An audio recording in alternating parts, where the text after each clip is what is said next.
বাহ, পুষ্পের সুবাস আমার খুব ভালো লাগে। অত্যন্ত সুন্দর হয় এই পুষ্প। এইভাবে চারিদিকে পুষ্প দেখে মন আনন্দিত হয়ে ওঠে। এবার আপনারা ভেবে দেখুন, আমার চারিদিকে পুষ্প নয়, আগুন আছে। তাহলে কি হবে? আমার শরীর কি জ্বলে যাবে না? অবশ্যই জ্বলবে। শরীরকে কি আগুনের তাপ সহ্য করতে হবে না? অবশ্যই সহ্য করতে হবে। এটাই হলো প্রকৃতির নিয়ম। এই নিয়ম কিন্তু আমরা সবাই জানি, কিন্তু আমাদের মধ্যে বেশিরভাগ মানুষ এই বিভ্রান্তি নিয়ে বাঁচি যে এই যে প্রকৃতির নিয়ম, তা আমার উপর প্রযোজ্য নয়। তা কিন্তু নয়। আমাদের চতুর্দিকে এই যে নিসর্গ রয়েছে, আমরা তার কতটা ক্ষতি করি সেটা একবার ভেবে দেখুন। আমরা বনাঞ্চল জ্বালিয়ে দিই, বায়ু দূষিত করি, জল দূষিত করি, প্রাণীদের হত্যা আমরা করি। কেন? এই নিসর্গ আমরা নষ্ট করি, যদিও আমরা জানি যে আমরাও হলাম এই নিসর্গেরই অংশ। এবার দেখুন, শরীরের কোনো অংশে যদি আগুন ধরান, আস্তে আস্তে সমস্ত শরীরও জ্বলে যাবে। সেইভাবেই নিসর্গ যদি নষ্ট হয়ে যায়, তাহলে মনুষ্য জাতিও নষ্ট হয়ে যাবে। তাই এই যে নিসর্গ আপনি দেখছেন, এই পুষ্প, এই বৃক্ষ, বায়ু, জল, এদের সকলকে রক্ষা করুন, নষ্ট নয়। মনে রাখবেন, যদি নিসর্গ থাকে মানুষ থাকবে, যদি নিসর্গ থাকে তাহলেই জীবন থাকবে। আসুন আমার সাথে ভালোবেসে বলুন, রাধা রাধা। আজ আমরা দুই ধরনের ব্যক্তির বিষয়ে কথা বলবো। প্রথম জন হলেন যে প্রয়োজনের থেকে অনেক বেশি পরিমাণ ধন উপার্জন করে থাকেন। তার কাছে ততটা ধন থাকে যতটা তার প্রয়োজনও নেই, তারপরেও আরো ধন উপার্জন করতে চেষ্টা করতে থাকেন। সকল সম্ভব চেষ্টা করেন, সকল সম্ভব কর্ম করেন, তা সে উচিত কর্ম হোক বা অনুচিত, তাতে তাদের কিছুই যায় আসে না। তারা শুধুই এই সংসারের সকল সুখ ভোগ করতে চান, সকল স্বাচ্ছন্দ্য লাভ করতে চান। আজীবন তারা প্রচেষ্টাই করতে থাকেন। এবার এই করতে গিয়ে তারা ভারাক্রান্ত হয়ে সমস্যার সম্মুখীন হন। এনাদের সমগ্র জীবন এই চেষ্টাতেই চলে যায়, জীবন যাপন করার বদলে। অন্যদিকে আরেকজন ব্যক্তি, যিনি জানেন তার প্রয়োজন কতটুকু, আর শুধুমাত্র সেই পরিমাণ ধন অর্জন করেন, তার থেকে বেশি একটুও নয়। উনি যদি দুবেলা খেতে পান, মাথা গোজার ঠাঁই পেয়ে যান, সেটাই পর্যাপ্ত। তাতেই তিনি আনন্দে জীবন যাপন করেন, না কোনো বৃথা চিন্তা করেন, না কোনো বৃথা কষ্ট করেন। এবার আমি আপনাদের জিজ্ঞেস করব, এই দুই ব্যক্তির মধ্যে আপনি কোন ব্যক্তি হতে চাইবেন? বেশিরভাগ মানুষ এটাই বলবেন যে আমরা সেই দ্বিতীয় মানুষ হতে চাই যারা সন্তুষ্ট। কিন্তু যদি মন দিয়ে দেখেন, আপনিও সেই কর্মই করছেন যা প্রথম ব্যক্তি করেন। আপনারা সবসময় চেষ্টা করে চলেছেন, এটাও লাভ করতে হবে, ওটাও লাভ করতে হবে, আমার এটারও প্রয়োজন, ওটারও প্রয়োজন।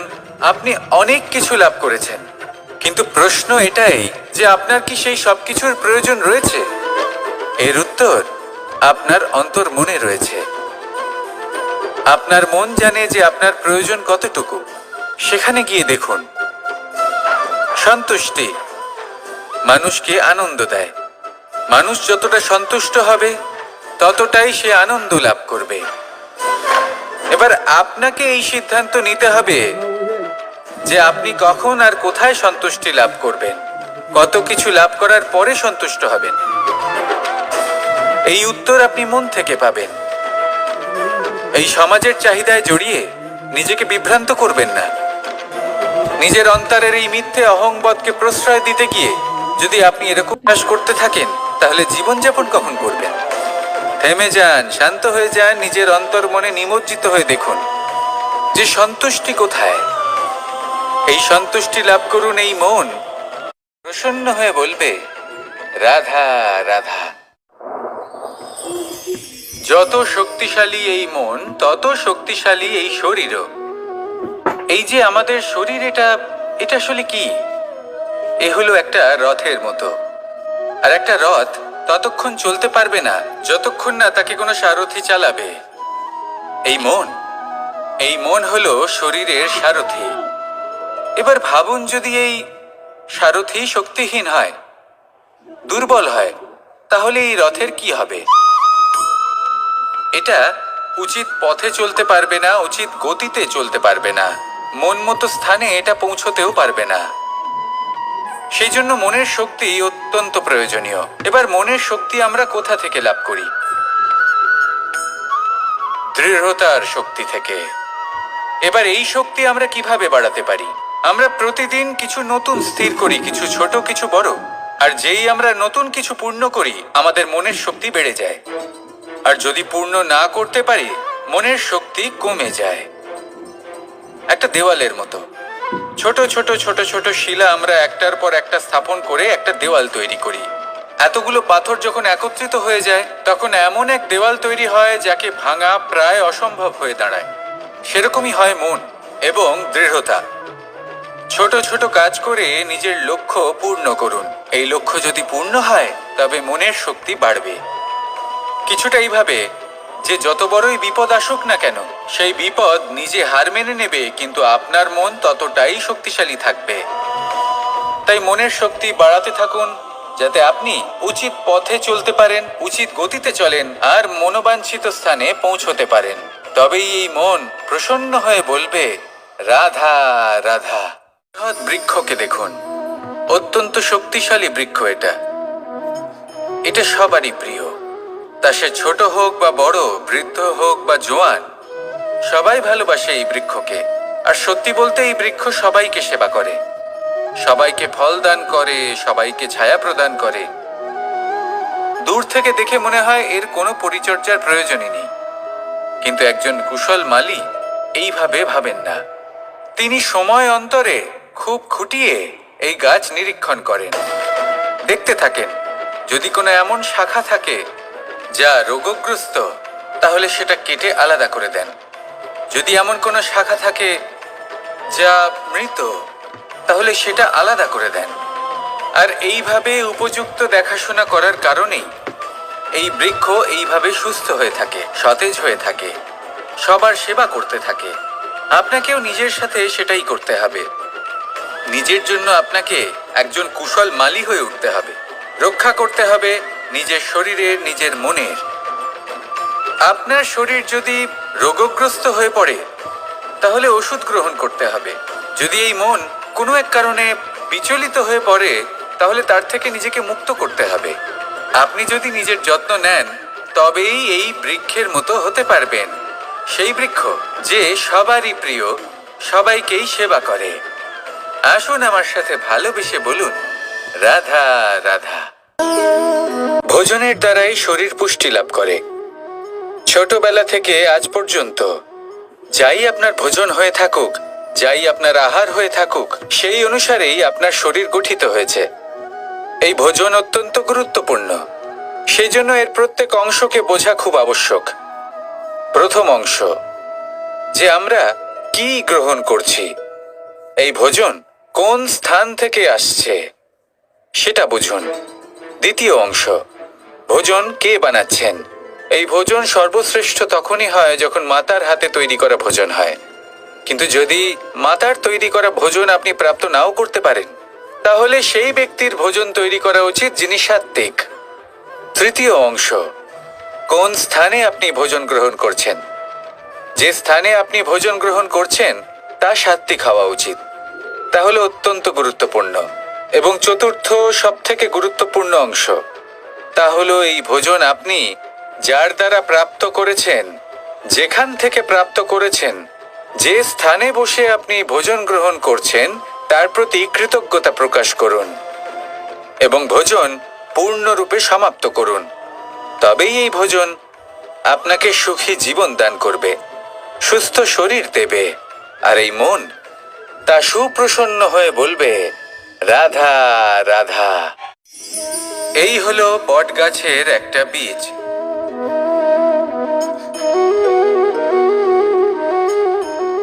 চলুন এটা রোপণ করা যাক। একটু জল দেওয়া যাক। এবার এখানে একটা বিশাল বটবৃক্ষ উৎপন্ন হবে, কিন্তু কিভাবে? এতে কে সাহায্য করবে? এটা সম্ভব কে করে দেখাবে? প্রকৃতি। আগে হ্যাঁ, এই সংসারে যা কিছু উৎপন্ন হয়, যা কিছু নষ্ট হয়, তার জন্য প্রকৃতি দায়ী হন। এই প্রকৃতির কারণেই তো রৌদ্র আসে, প্রকৃতির কারণেই বৃষ্টি হয়, জল পাওয়া যায়। তার কারণেই এই বটের বীজ তা এক বিশাল বটবৃক্ষে পরিণত হবে।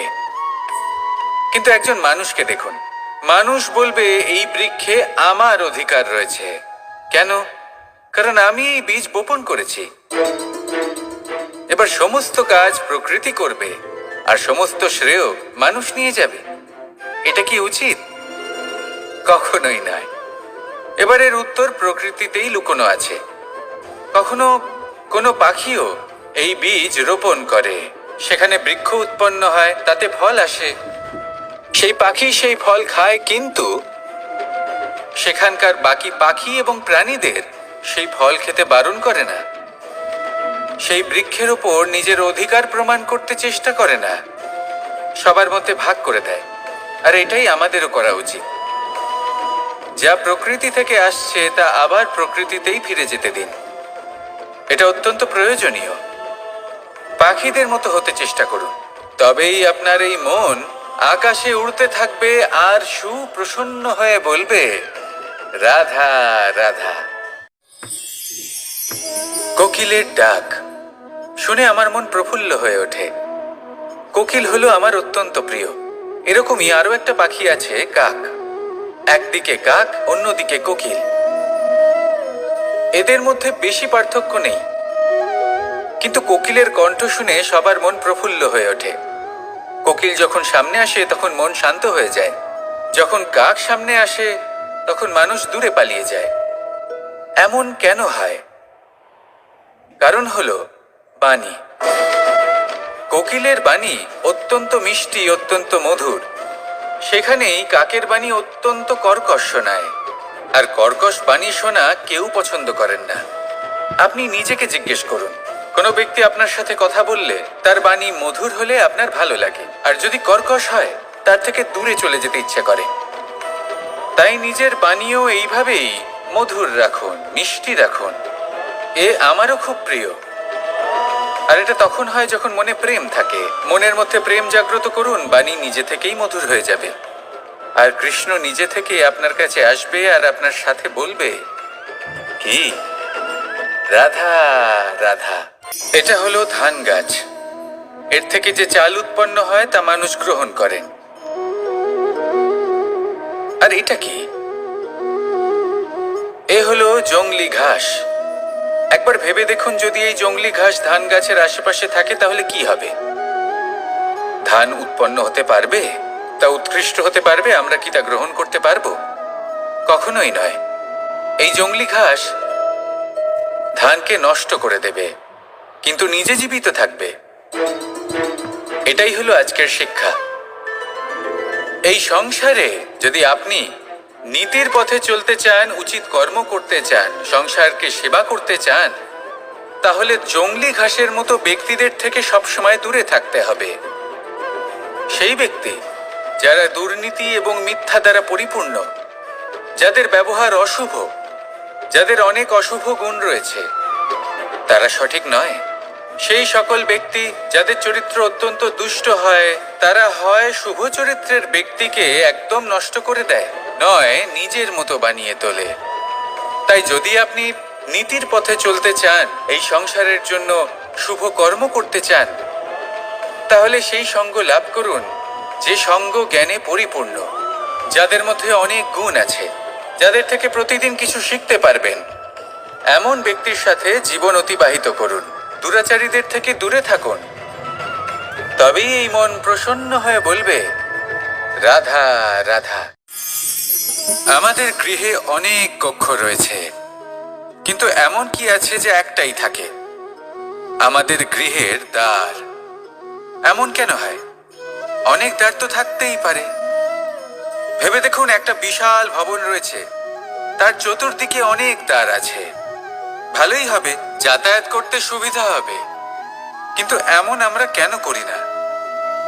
এবার আপনি বলবেন যে এটার উত্তর তো সহজ, যতগুলো দ্বার থাকবে ততজন দ্বারপালও থাকবে। কে কখন কোথা থেকে আসবে, কোথায় চলে যাবে সেদিকে খেয়াল থাকবে না, চুরির সম্ভাবনাও বেড়ে যাবে। যাক, এই বিষয়ে অন্তত আপনি বোঝেন। সেই জন্য আপনার গৃহে একটাই দ্বার রয়েছে, কিন্তু আপনার মনের বিষয় কি জানেন? আপনার মনেও কি কোনো দ্বার আছে? নেই? তার মানে যে কোনো ব্যক্তি যেখান থেকে খুশি আসতে পারে আর আপনার মনে যা খুশি প্রবেশ করিয়ে চলে যেতে পারে। কোনো বাধার সম্মুখীন না হয়ে কোনো ব্যক্তি আপনার মনে যা কিছু প্রবেশ করিয়ে চলে যাবে, তা সে আমাদের পক্ষে শুভ হোক, অশুভ হোক বা যতই ঘাতক হোক না কেন। সেই ভাবনা হতে পারে বাসনাময়, ক্রোধে পরিপূর্ণ, মতভেদে পরিপূর্ণ, বিদ্বেষ বা অহংকারে পরিপূর্ণ, বা কোনো ব্যর্থ ভাবনা হতে পারে। বিশ্বের যে কোনো ভাবনা মনে এসে বসবাস করতে পারে।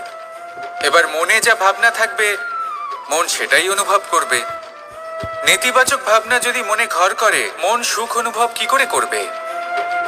সেই জন্য আবশ্যক হলো মনের মাঝে ইতিবাচক সত্তার দ্বার গড়ে তোলা।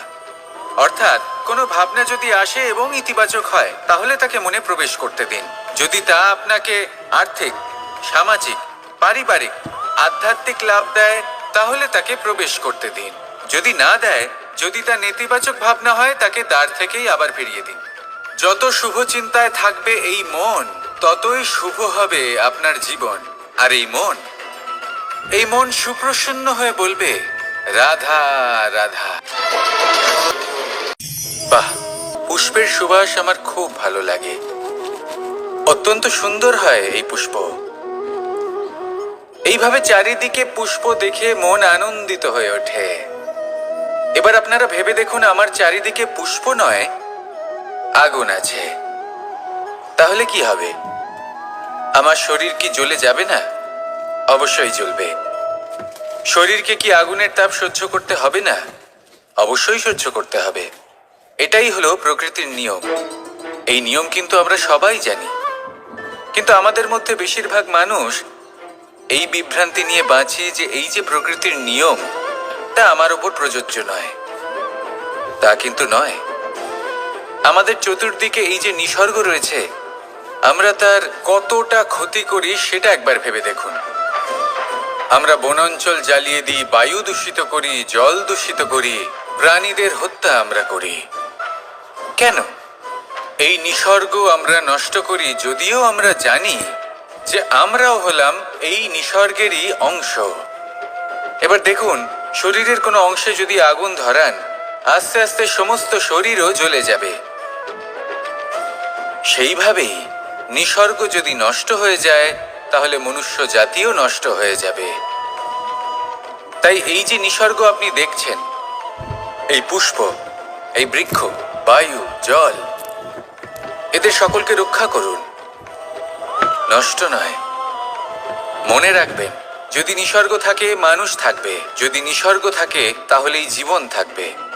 আসুন আমার সাথে ভালোবেসে বলুন, রাধা রাধা। আজ আমরা দুই ধরনের ব্যক্তির বিষয়ে কথা বলবো। প্রথম জন হলেন যে প্রয়োজনের থেকে অনেক বেশি পরিমাণ ধন উপার্জন করে থাকেন। তার কাছে ততটা ধন থাকে যতটা তার প্রয়োজনও নেই, তারপরেও আরো ধন উপার্জন করতে চেষ্টা করতে থাকেন। সকল সম্ভব চেষ্টা করেন, সকল সম্ভব কর্ম করেন, তা সে উচিত কর্ম হোক বা অনুচিত, তাতে তাদের কিছুই যায় আসে না।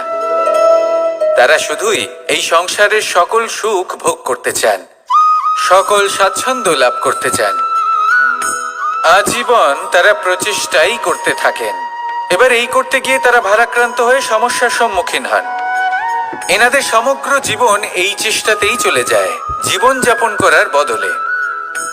অন্যদিকে আরেকজন ব্যক্তি, যিনি জানেন তার প্রয়োজন কতটুকু, আর শুধুমাত্র সেই পরিমাণ ধন অর্জন করেন, তার থেকে বেশি একটুও নয়। উনি যদি দুবেলা খেতে পান, মাথা গোজার ঠাঁই পেয়ে যান, সেটাই পর্যাপ্ত। তাতেই তিনি আনন্দে জীবন যাপন করেন, না কোনো বৃথা চিন্তা করেন, না কোনো বৃথা কষ্ট করেন। এবার আমি আপনাদের জিজ্ঞেস করব, এই দুই ব্যক্তির মধ্যে আপনি কোন ব্যক্তি হতে চাইবেন? বেশিরভাগ মানুষ এটাই বলবেন যে আমরা সেই দ্বিতীয় মানুষ হতে চাই যারা সন্তুষ্ট। কিন্তু যদি মন দিয়ে দেখেন, আপনিও সেই কর্মই করছেন যা প্রথম ব্যক্তি করেন। আপনারা সবসময় চেষ্টা করে চলেছেন, এটাও লাভ করতে হবে, ওটাও লাভ করতে হবে, আমার এটারও প্রয়োজন, ওটারও প্রয়োজন। আপনি অনেক কিছু লাভ করেছেন, কিন্তু প্রশ্ন এটাই যে আপনার কি সেই সবকিছুর প্রয়োজন রয়েছে? এর উত্তর আপনার অন্তর্মনে রয়েছে। আপনার মন জানে যে আপনার প্রয়োজন কতটুকু। সেখানে গিয়ে দেখুন। সন্তুষ্টি মানুষকে আনন্দ দেয়। মানুষ যতটা সন্তুষ্ট হবে ততটাই সে আনন্দ লাভ করবে।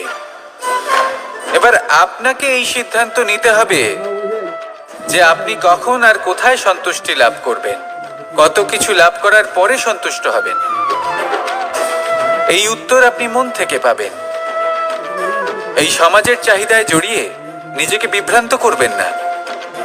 নিজের অন্তরের এই মিথ্যে অহংবোধকে প্রশ্রয় দিতে গিয়ে যদি আপনি এরকম চাষ করতে থাকেন, তাহলে জীবনযাপন কখন করবেন? থেমে যান, শান্ত হয়ে যান, নিজের অন্তর মনে নিমজ্জিত হয়ে দেখুন যে সন্তুষ্টি কোথায়। এই সন্তুষ্টি লাভ করুন। এই মন প্রসন্ন হয়ে বলবে, রাধা রাধা। যত শক্তিশালী এই মন, তত শক্তিশালী এই শরীরও। এই যে আমাদের শরীর, এটা আসলে কি? এ হলো একটা রথের মতো। আর একটা রথ ততক্ষণ চলতে পারবে না যতক্ষণ না তাকে কোনো সারথি চালাবে। এই মন হলো শরীরের সারথি। এবার ভাবুন, যদি এই সারথি শক্তিহীন হয়, দুর্বল হয়, তাহলে এই রথের কি হবে? এটা উচিত পথে চলতে পারবে না, উচিত গতিতে চলতে পারবে না, মন মতো স্থানে এটা পৌঁছতেও পারবে না। সেই জন্য মনের শক্তি অত্যন্ত প্রয়োজনীয়। এবার মনের শক্তি আমরা কোথা থেকে লাভ করি? দৃঢ়তার শক্তি থেকে। এবার এই শক্তি আমরা কিভাবে বাড়াতে পারি? আমরা প্রতিদিন কিছু নতুন স্থির করি, কিছু ছোট, কিছু বড়। আর যেই আমরা নতুন কিছু পূর্ণ করি, আমাদের মনের শক্তি বেড়ে যায়। আর যদি পূর্ণ না করতে পারি, মনের শক্তি কমে যায়। একটা দেওয়ালের মতো ছোট ছোট ছোট ছোট শিলা আমরা একটার পর একটা স্থাপন করে একটা দেওয়াল তৈরি করি। এতগুলো পাথর যখন একত্রিত হয়ে যায়, তখন এমন এক দেওয়াল তৈরি হয় যাকে ভাঙা প্রায় অসম্ভব হয়ে দাঁড়ায়। সেরকমই হয় মন এবং দৃঢ়তা। ছোট ছোট কাজ করে নিজের লক্ষ্য পূর্ণ করুন। এই লক্ষ্য যদি পূর্ণ হয়, তবে মনের শক্তি বাড়বে। কিছুটা এইভাবে যে যত বড়ই বিপদ আসুক না কেন, সেই বিপদ নিজে হার মেনে নেবে, কিন্তু আপনার মন ততটাই শক্তিশালী থাকবে। তাই মনের শক্তি বাড়াতে থাকুন, যাতে আপনি উচিত পথে চলতে পারেন, উচিত গতিতে চলেন আর মনোবাঞ্ছিত স্থানে পৌঁছতে পারেন। তবেই এই মন প্রসন্ন হয়ে বলবে, রাধা রাধা। বৃক্ষকে দেখুন, অত্যন্ত শক্তিশালী বৃক্ষ। এটা সবারই প্রিয়। তা সে ছোট হোক বা বড়, বৃদ্ধ হোক বা জোয়ান, সবাই ভালোবাসে এই বৃক্ষকে। আর সত্যি বলতে, এই বৃক্ষ সবাইকে সেবা করে, সবাইকে ফল দান করে, সবাইকে ছায়া প্রদান করে। দূর থেকে দেখে মনে হয় এর কোনো পরিচর্যার প্রয়োজনই নেই। কিন্তু একজন কুশল মালী এইভাবে ভাবেন না। তিনি সময় অন্তরে খুব খুঁটিয়ে এই গাছ নিরীক্ষণ করেন, দেখতে থাকেন। যদি কোনো এমন শাখা থাকে যা রোগগ্রস্ত, তাহলে সেটা কেটে আলাদা করে দেন। যদি এমন কোনো শাখা থাকে যা মৃত, তাহলে সেটা আলাদা করে দেন। আর এইভাবে উপযুক্ত দেখাশোনা করার কারণেই এই বৃক্ষ এইভাবে সুস্থ হয়ে থাকে, সতেজ হয়ে থাকে, সবার সেবা করতে থাকে। আপনাকেও নিজের সাথে সেটাই করতে হবে। নিজের জন্য আপনাকে একজন কুশল মালী হয়ে উঠতে হবে। রক্ষা করতে হবে নিজের শরীরের, নিজের মনের। আপনার শরীর যদি রোগগ্রস্ত হয়ে পড়ে, তাহলে ওষুধ গ্রহণ করতে হবে। যদি এই মন কোনো এক কারণে বিচলিত হয়ে পড়ে, তাহলে তার থেকে নিজেকে মুক্ত করতে হবে। আপনি যদি নিজের যত্ন নেন, তবেই এই বৃক্ষের মতো হতে পারবেন। সেই বৃক্ষ যে সবারই প্রিয়, সবাইকেই সেবা করে। আসুন আমার সাথে ভালোবেসে বলুন, রাধা রাধা। ভোজনের দ্বারাই শরীর পুষ্টি লাভ করে। ছোটবেলা থেকে আজ পর্যন্ত যাই আপনার ভোজন হয়ে থাকুক, যাই আপনার আহার হয়ে থাকুক, সেই অনুসারেই আপনার শরীর গঠিত হয়েছে। এই ভোজন অত্যন্ত গুরুত্বপূর্ণ, সেই জন্য এর প্রত্যেক অংশকে বোঝা খুব আবশ্যক। প্রথম অংশ, যে আমরা কি গ্রহণ করছি, এই ভোজন কোন স্থান থেকে আসছে সেটা বুঝুন। দ্বিতীয় অংশ, ভোজন কে বানাচ্ছেন। এই ভোজন সর্বশ্রেষ্ঠ তখনই হয় যখন মাতার হাতে তৈরি করা ভোজন হয়। কিন্তু যদি মাতার তৈরি করা ভোজন আপনি প্রাপ্ত নাও করতে পারেন, তাহলে সেই ব্যক্তির ভোজন তৈরি করা উচিত যিনি সাত্ত্বিক। তৃতীয় অংশ, কোন স্থানে আপনি ভোজন গ্রহণ করছেন। যে স্থানে আপনি ভোজন গ্রহণ করছেন তা সাত্ত্বিক হওয়া উচিত। তাহলে অত্যন্ত গুরুত্বপূর্ণ।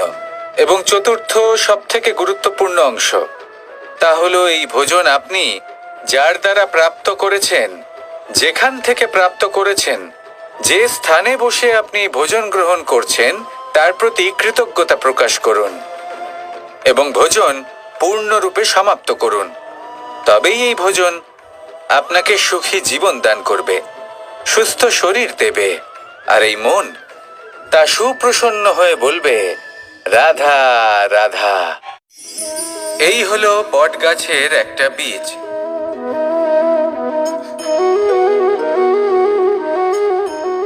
চলুন এটা রোপণ করা যাক, একটু জল দেওয়া যাক। এবার এখানে একটা বিশাল বটবৃক্ষ উৎপন্ন হবে। কিন্তু কিভাবে? এতে কে সাহায্য করবে? এটা সম্ভব কে করে দেখাবে? প্রকৃতি। আগে হ্যাঁ, এই সংসারে যা কিছু উৎপন্ন হয়, যা কিছু নষ্ট হয়, তার জন্য প্রকৃতি দায়ী হন। এই প্রকৃতির কারণেই তো রৌদ্র আসে, প্রকৃতির কারণেই বৃষ্টি হয়, জল পাওয়া যায়। তার কারণেই এই বটের বীজ তা এক বিশাল বটবৃক্ষে পরিণত হবে। কিন্তু একজন মানুষকে দেখুন, মানুষ বলবে এই বৃক্ষে আমার অধিকার রয়েছে। কেন?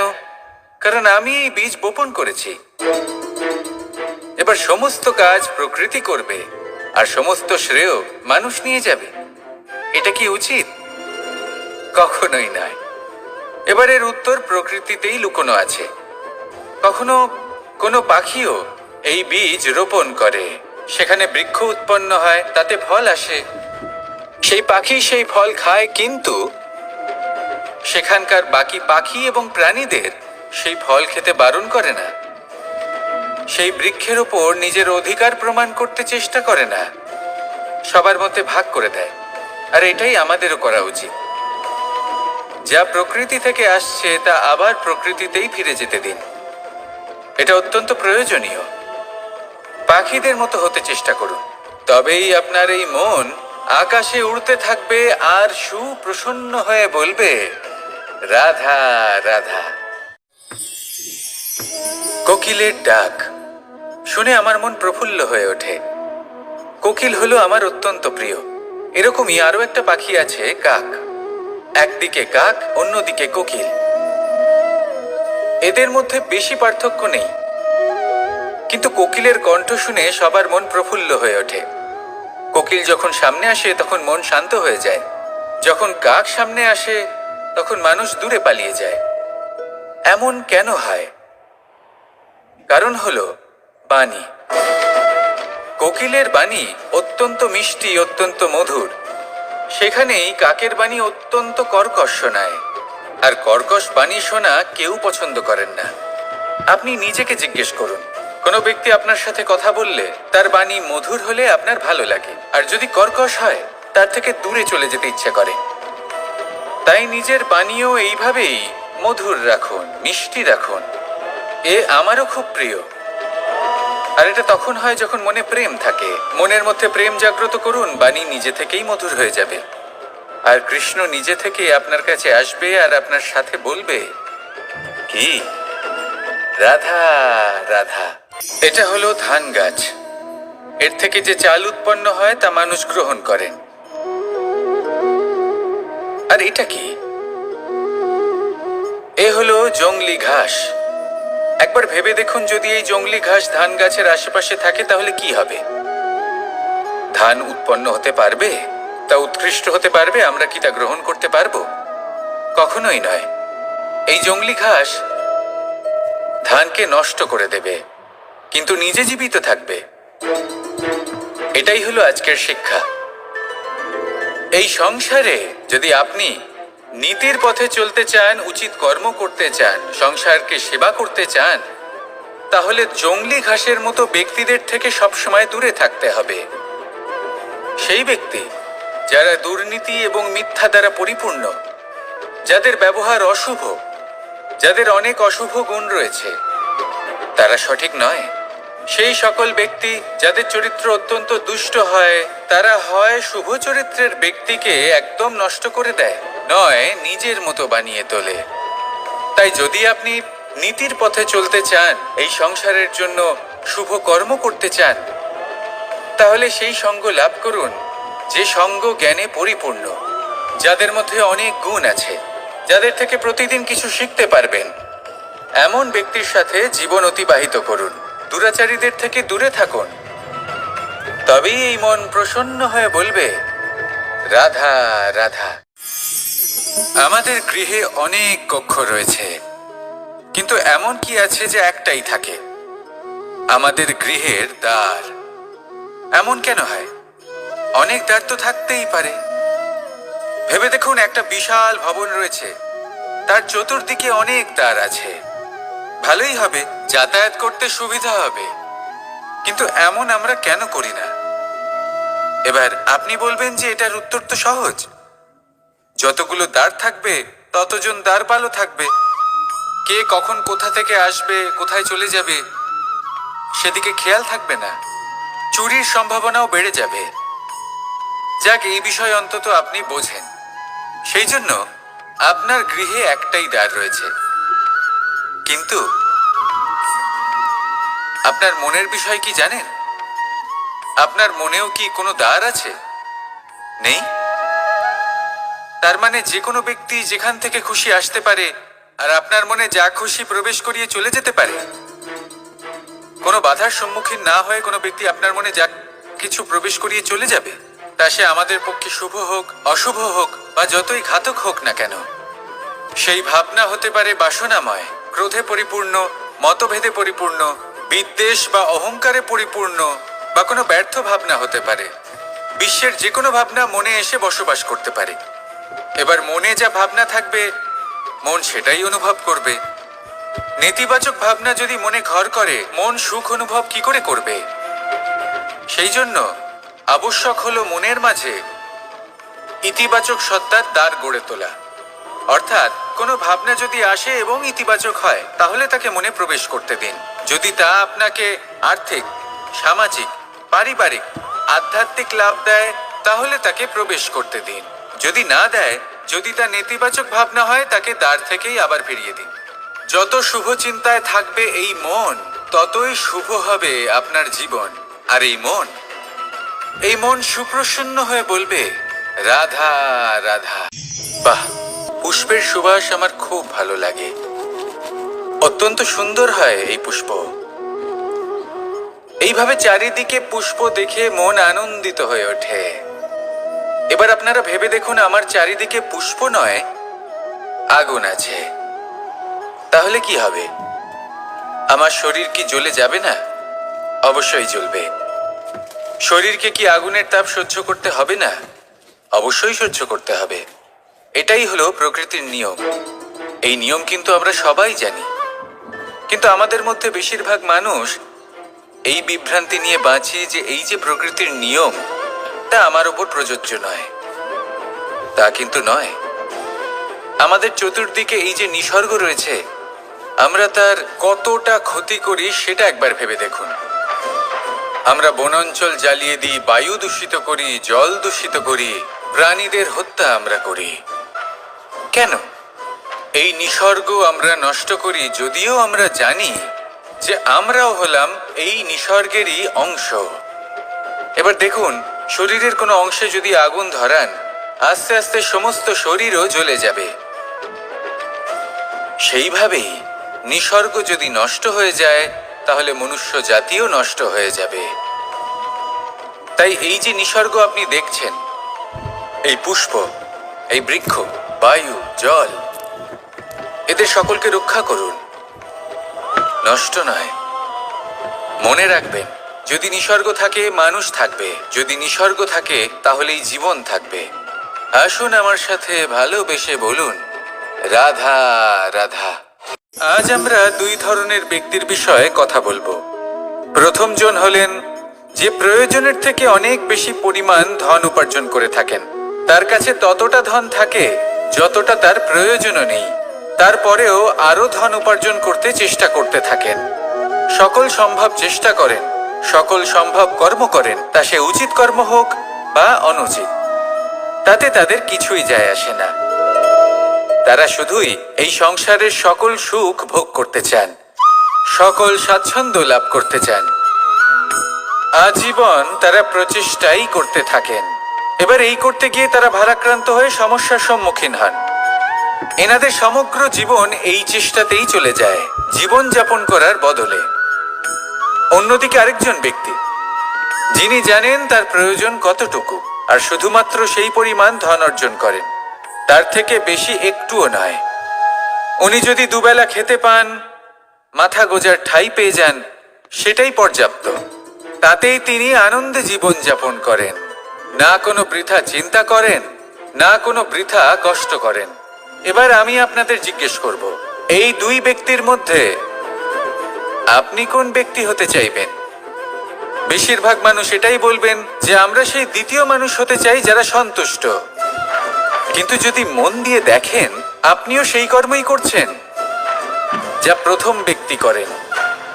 আপনারা সবসময় চেষ্টা করে চলেছেন, এটাও লাভ করতে হবে, ওটাও লাভ করতে হবে, আমার এটারও প্রয়োজন, ওটারও প্রয়োজন।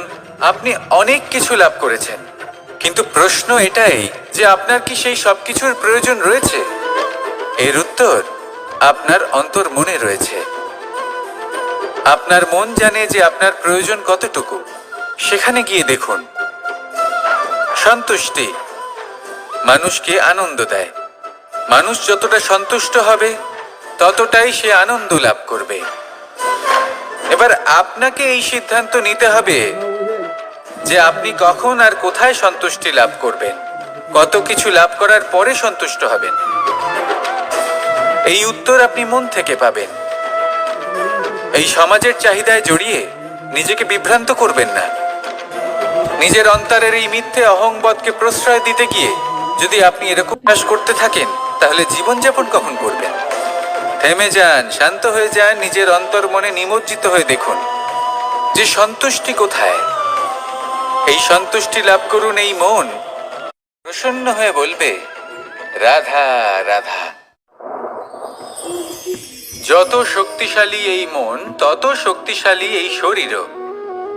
এই যে আমাদের শরীর, এটা আসলে কি? এ হলো একটা রথের মতো। আর একটা রথ ততক্ষণ চলতে পারবে না যতক্ষণ না তাকে কোনো সারথি চালাবে। এই মন হলো শরীরের সারথি। এবার ভাবুন, যদি এই সারথি শক্তিহীন হয়, দুর্বল হয়, তাহলে এই রথের কি হবে? এটা উচিত পথে চলতে পারবে না, উচিত গতিতে চলতে পারবে না, মন মতো স্থানে এটা পৌঁছতেও পারবে না। সেই জন্য মনের শক্তি অত্যন্ত প্রয়োজনীয়। এবার মনের শক্তি আমরা কোথা থেকে লাভ করি? দৃঢ়তার শক্তি থেকে। এবার এই শক্তি আমরা কিভাবে বাড়াতে পারি? আমরা প্রতিদিন কিছু নতুন স্থির করি, কিছু ছোট, কিছু বড়। আর যেই আমরা নতুন কিছু পূর্ণ করি, আমাদের মনের শক্তি বেড়ে যায়। আর যদি পূর্ণ না করতে পারি, মনের শক্তি কমে যায়। একটা দেওয়ালের মতো ছোট ছোট ছোট ছোট শিলা আমরা একটার পর একটা স্থাপন করে একটা দেওয়াল তৈরি করি। এতগুলো পাথর যখন একত্রিত হয়ে যায়, তখন এমন এক দেওয়াল তৈরি হয় যাকে ভাঙা প্রায় অসম্ভব হয়ে দাঁড়ায়। সেরকমই হয় মন এবং দৃঢ়তা। ছোট ছোট কাজ করে নিজের লক্ষ্য পূর্ণ করুন। এই লক্ষ্য যদি পূর্ণ হয়, তবে মনের শক্তি বাড়বে। কিছুটা এইভাবে যে যত বড়ই বিপদ আসুক না কেন, সেই বিপদ নিজে হার মেনে নেবে, কিন্তু আপনার মন ততটাই শক্তিশালী থাকবে। তাই মনের শক্তি বাড়াতে থাকুন, যাতে আপনি উচিত পথে চলতে পারেন, উচিত গতিতে চলেন আর মনোবাঞ্ছিত স্থানে পৌঁছতে পারেন। তবেই এই মন প্রসন্ন হয়ে বলবে, রাধা রাধা।